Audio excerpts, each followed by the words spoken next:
மகர ராசி அன்பர்களே, ராசிக்கு 2 ராகுவும் 8 கேதுவும் இருப்பது நன்மை அல்ல. இருப்பினும் தன்னுடைய ராசிநாதன் 3 இருப்பதால் தான் எடுக்கும் முயற்சிகள் வெற்றி பெறும். தன் மனைவிக்காக செய்யப்படும் செயல்களால் லாபம் வரும். தன் மனைவி அயல்நாடு செல்லவோ அல்லது வேறு உத்தியோகம் மாற்றத்திற்காகவோ முயர்வோ பலன் பெறுவர். அது வெகு தூர பயணம் சென்று வேலை செய்ய அமைப்பை தரும். இருந்தாலும் தன்னுடைய ராசிக்கு 9ஆம் வீட்டதிபதி 9, 10, 6 இருப்பதால் தன்னுடைய தந்தை வழியில் சிறு சிறு உபாதைகள் வந்து போனாலும் அவர் வழி சொத்துக்கள் சேரும்.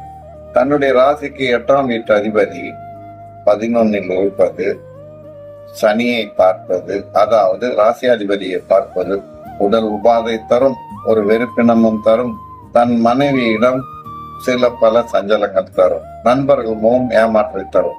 நண்பர்கள் தன்னிடம் ஆதாயம் பெற்று ஏமாற செய்வார். தன்னுடைய ராசிக்கு 10 கூடியவர் 10க்கு 10 இருப்பதால் வெளிநாட்டில் உத்தியோகம் செய்வோர் பலன் பெறுவர். புதிய வாகனம் வெளிநாட்டில் வாங்கும் உத்தியோகம் கிட்டும், அல்லது ஒரு வீடு நிலம் வாங்கினாகவும் சேரும். ஆகையால் இது 2ம் கலந்தாற்போர் விளங்கும் காலமே சிறிது கவனம் தேவை.